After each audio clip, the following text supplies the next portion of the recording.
بتاتا ہوں، پتہ نہیں سمجھ میں آئے یا نہ آئے۔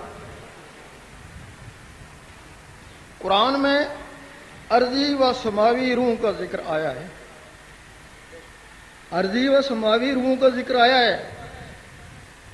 ارضی روحیں اس دنیا میں پتھروں، درختوں اور حیوانوں میں ہوتی ہیں جن کا یوم محشر سے کوئی تعلق نہیں۔ سماوی روحیں آسمانوں سے تعلق رکھتی ہیں جیسے فرشتے، ارواح اور لطائف وغیرہ۔ جب ارضی اور سماوی روحیں اس جسم میں اکٹھی ہوتی ہیں تب وہ انسان بنتا ہے، ورنہ یا فرشتہ ہے یا حیوان ہے۔ جب پیٹ میں نطفہ پڑتا ہے تو خون کو اکٹھا کرنے کے لیے روح جمادی پڑتی ہے، پھر روح نباتی کے ذریعے بچہ پیٹ میں بڑھتا ہے، پھر جب روح حیوانی آتی ہے تو بچہ پیٹ میں حرکت کرتا ہے۔ پیدائش کے بعد روح انسانی لطائف کے ساتھ آتی ہے جس کے ذریعے بچہ چیخنا چلانا شروع کر دیتا ہے۔ یہی وجہ ہے کہ اگر بچہ پیدائش سے تھوڑی دیر پہلے ہی مر جائے تو اس کا جنازہ نہیں ہوتا کہ وہ ابھی حیوان ہی تھا۔ پیدائش کے بعد تھوڑی دیر کے بعد ہی اگر مر جائے تو اس کا جنازہ ضروری ہے کہ وہ انسان بن گیا تھا۔ مرنے کے بعد سماوی روحیں آسمان پر چلی جاتی ہیں جو ایک ہی جسم کے لیے مخصوص ہیں، لیکن وہ ارضی ارواح ایک جسم سے دوسرے جسم میں حتیٰ کہ کئی جسم میں منتقل ہوتی رہتی ہیں۔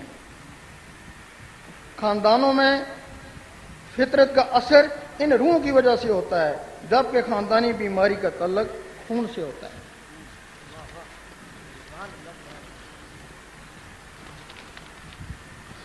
عام لوگوں کی ارضی ارواح ایک دوسرے جسم میں منتقل ہوتی رہتی ہیں، پاکیزہ لوگوں کی ارواح پاکیزہ جسموں میں داخل ہوتی رہتی ہیں، جبکہ حضور پاک کی ارضی ارواح کو صرف امام مہدی کے جسم کے لیے روکا گیا۔ جس طرح حضور پاک کے پورے جسم کو آمنہ کا لال کہہ سکتے ہیں، اسی طرح جسم کے کسی حصے یعنی ہاتھ وغیرہ کو بھی آمنہ کا لال کہہ سکتے ہیں۔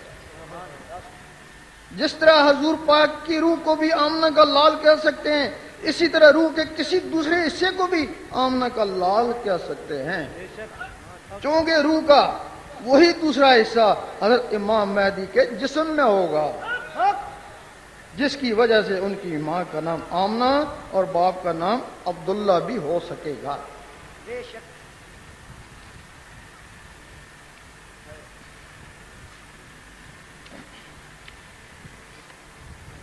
مہدی کو تلاش کرو، پہچانو۔ اگر کوئی ساری امت عبادت کرتا رہے، آخر میں مہدی کی مخالفت کری تو وہ ولیم بور جو دعائے مستجابی تھا، اصحابہ کہف کے کتے کی شکل میں دوزخ میں جائے گا۔ اگر کوئی ساری عمر کتوں کی طرح زندگی بسر کرتا رہا لیکن آخر میں مہدی کا ساتھ دے دیا تو وہ کتے سے حضرت قطمیر بن کر ولیم بور کی شکل میں جنت میں جائے گا۔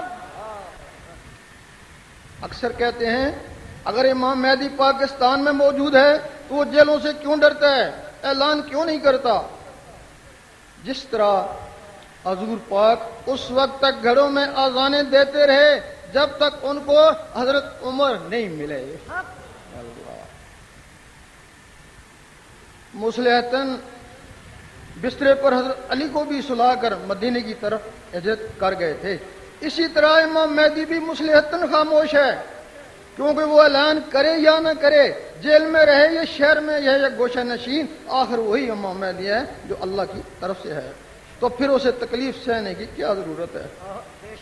ایک حدیث کے مطابق عام خیال ہے کبھی وہ وقت نہیں آیا کیونکہ اس وقت دور دور تک دیے جل رہے ہوں گے۔ اس کا مقصد دور دور تک کچھ دل چمک رہے ہوں گے۔ ایک اور حدیث کے مطابق وہ نیا دین بنائیں گے یا دین میں تجدید کریں گے۔ دونوں حالتوں میں انہیں علماء کی سازشوں اور فتووں کا مقابلہ بھی کرنا ہوگا جب تک علماء ان کو سمجھ نہ پائیں گے۔ ایک حدیث کے مطابق وہ لوگوں کو بے شمار دولت دیں گے۔ وہ باطنی دولت کی طرف اشارہ تھا، یعنی ان کا فیض بقول سلطان بہو، چاہے مسلم چاہے کافر، چاہے زندہ چاہے مردہ، سب کے لیے یکساں ہوگا۔ اس وقت کے لیے شاید قرآن میں آیا ہے کہ جب تم کسی معاملے میں پریشان ہو جاؤ تو اہل ذکر سے پوچھ لینا، اہل ذکر کون ہوتے ہیں؟ غوث پاک فرماتے ہیں کہ میرا مریض ذاکر ہوگا، میں اس کو ذاکر مانتا ہوں جس کا دل اللہ اللہ کرے، ورنہ زبانی ذکر طوطا بھی کر لیتا ہے۔